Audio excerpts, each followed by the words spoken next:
everybody, this is Anne.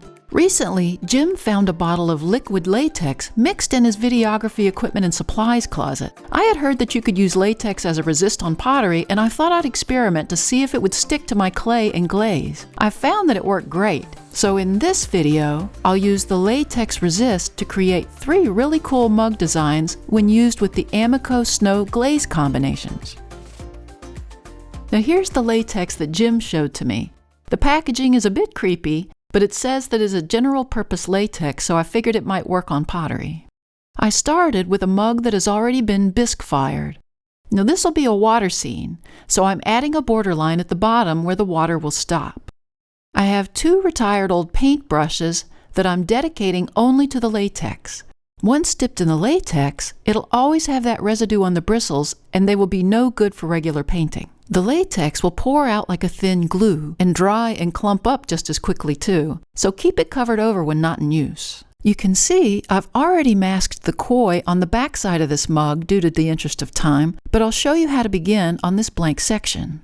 For this design, I'm painting 2 layers of the latex over the bottom section to mask the raw clay and make sure I have a good covering with no patchiness.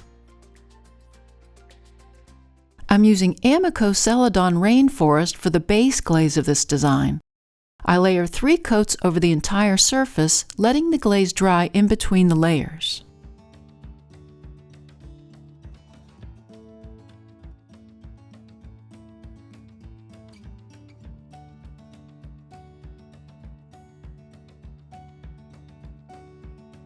You can see that I glazed over the latex, and it seems to be resisting. I hand drew these koi silhouettes and cut them out. I'll provide these templates in the link below if you want to print them out and follow along with me. Using a pencil, I traced each template over the base glaze.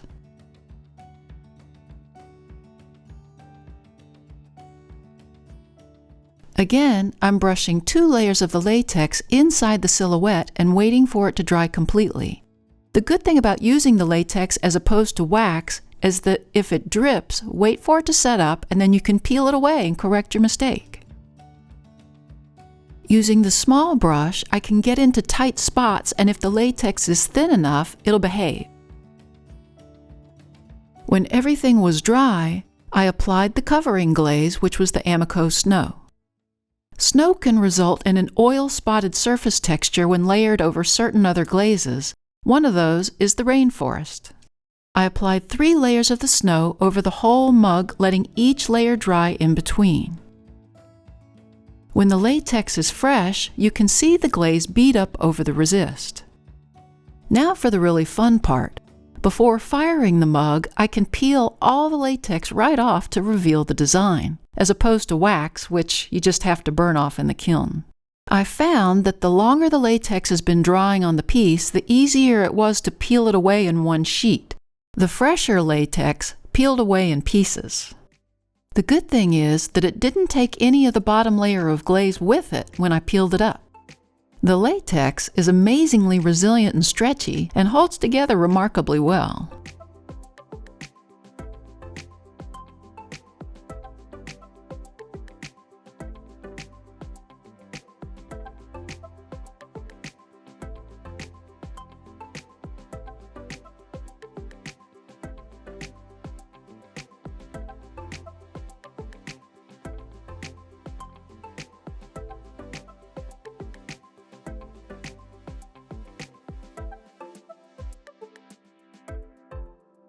Here's a mug I made earlier. I fired it to cone 5 with a 6-minute hold.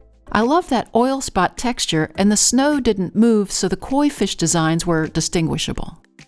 The spots appear as water bubbles, which would be created by the movement of the fish. I also thought it'd be fun to overlap the rim of the mug as well, so that some of the bubbles splash over inside.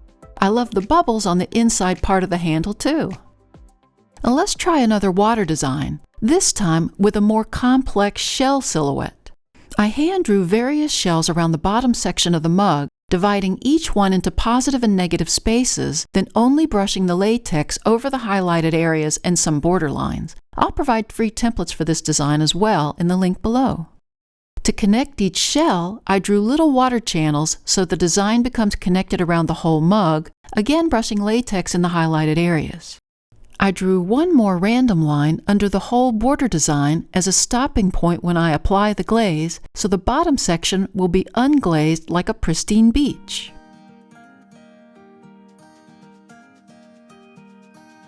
I brushed the latex under that line.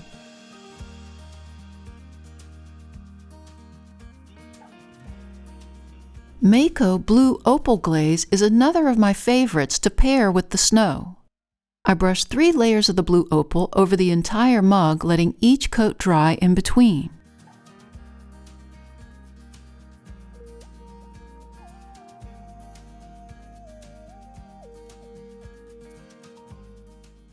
I then began layering the Amico snow over top of the base glaze.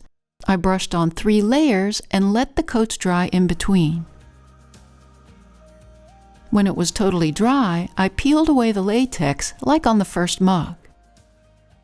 I wasn't sure if brushing on such an intricate design would result in clean lines or if the glaze would pull away with the latex, but the glaze stayed put just where I wanted it.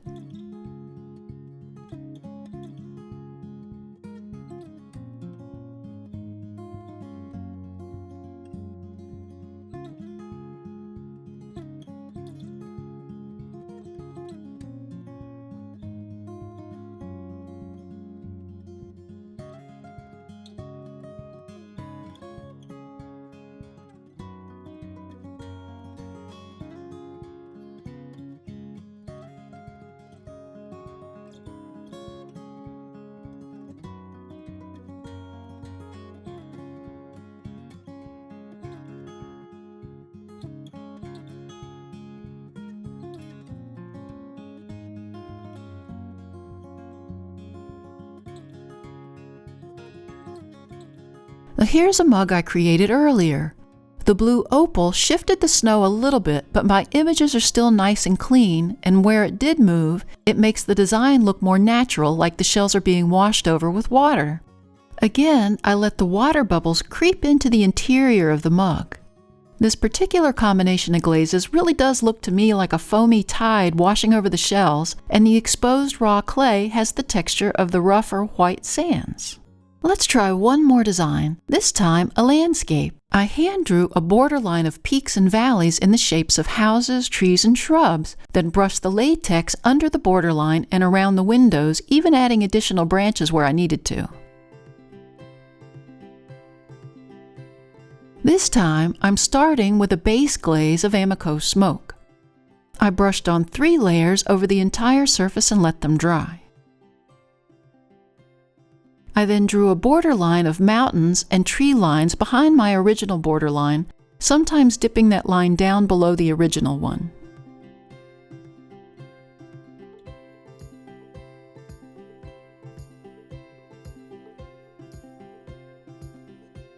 I brushed on the latex inside that line and over top the other line of latex. I let that dry completely.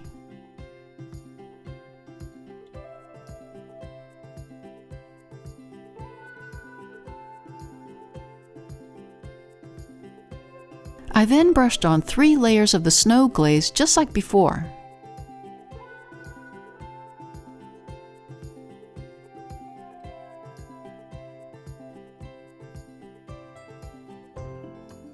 When it all dried, I peeled away the latex to reveal the raw clay along the original border and the base glaze under the mountain borderline.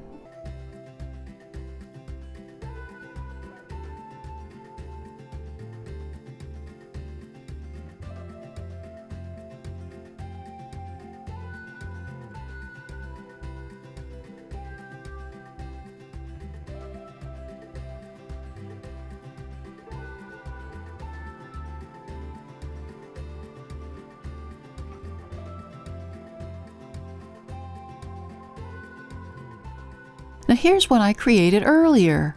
The smoke glaze interacts with the snow glaze to create tinier oil spots like flakes of snow cascading down over the scene. I had little bits of snow show up along the mountain line and dipping from the windows, which added to the illusion, and the size of the spots made for a perfect snowstorm. Again, I extended the snow to the inside of the mug, giving it a nice contrast and inviting you to drink from it. I was so happy with how these came out, I was curious to experiment with other designs and snow combinations. What's your favorite glaze to pair with the Amico snow? Let me know in the comments below. Thanks to the newest members of our Little Street Pottery Research Facility team. If you'd like to join the team and earn a title, click on the Super Thanks or the Buy Me a Coffee link. In any case, we invite you to subscribe to our channel, and we'll see you next time in the studio.